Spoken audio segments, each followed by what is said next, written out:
When the sun comes into the carving, we already are on the move again. The path is so narrow that we usually have to walk single file, but Kai stays near me, his hand on the small of my back, our fingers brushing and clinging every chance we get.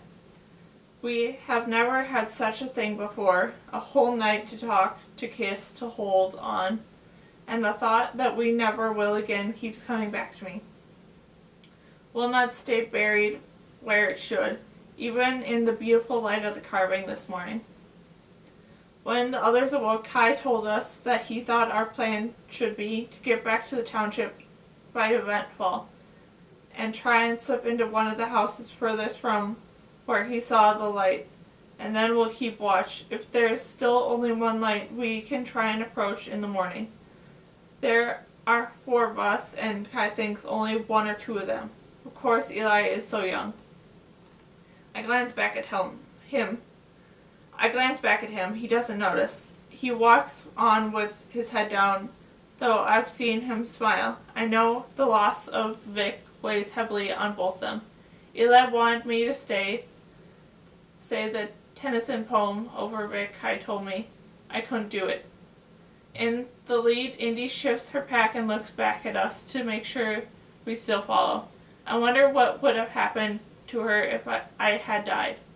Would she have cried for me, or would she have gone through my things, taken what she needed, and moved on? We steal into the township at dusk, Kai in the lead. I didn't look closely when we came through before, and now the homes intrigue me as we move quickly down the street. People must have built their own, each house different in some way from the one next to it. And they could walk into each other's residence, cross each other's thresholds whenever they wanted. The dirt paths speaks of this, unlike the ones in the borough. The paths here do not go straight from the front door to the sidewalk. They wind and web, they interconnect. The people have not been gone long enough for the comings and goings to have been completely erased. I see them in the dirt, almost hear the echo of the canyon and the calling out, "Hello, goodbye, how are you?" The 4 of us crowd inside a tiny weathered house with the watermarked door.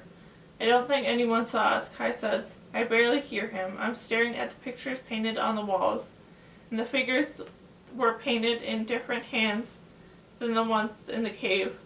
But again, they are beautiful. They have no wings on their backs. They do not look surprised at flight.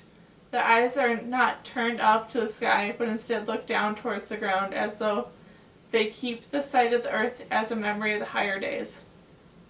But still, I think I recognize them. Angels, I say. Yes, Kai says.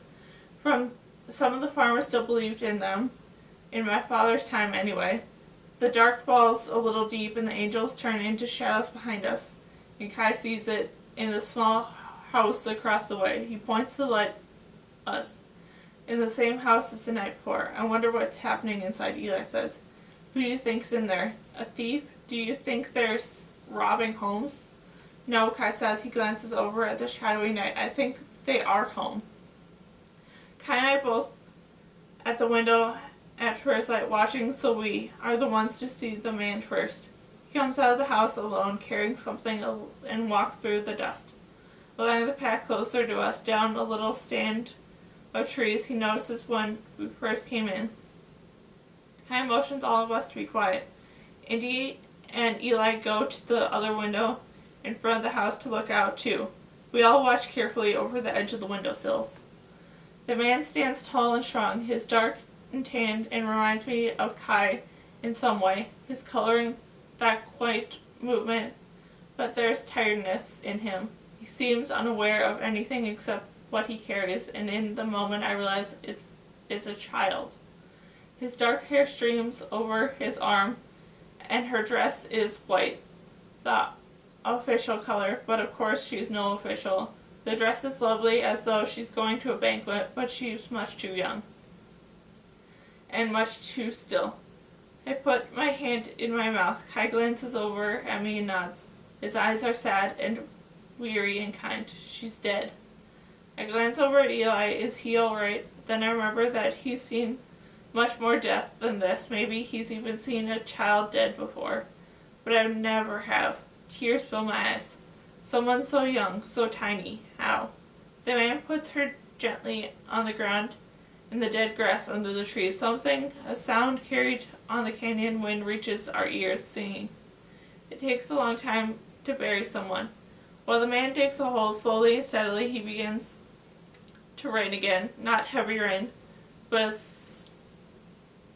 sustained splatter of water against the dirt and mud. And I wonder why he brought her out with him. Maybe he wanted her to have the rain on her face one last time. Maybe he just didn't want to be alone.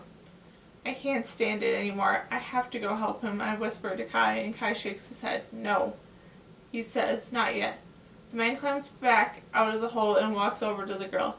He does not put her in the grave. He brings her near it and puts her body down.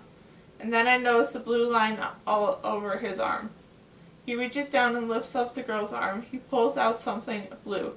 He marks it on her skin, and the rain keeps washing it off, and yet he keeps drawing over and over and over.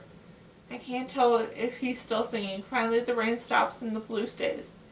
Eli not watching anymore. He sits in the back of the wall underneath the window, and I crawl over across the floor to sit next to him. Not wanting my movements to catch the eye of the man outside, I put my arm around Eli.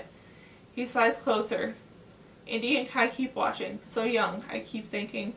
I hear the thump-thump sound, and for a moment I can't tell if it's the beating of my heart or the sound of the dirt falls over the little girl in the grave. I'm going now, Kai whispers finally. The rest of you wait here.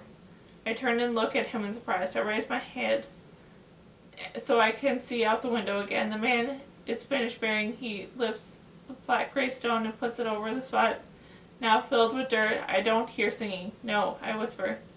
Kai looks at me and raises his eyebrow. You can't, I say. Let's wait until tomorrow. Look at what he had to do.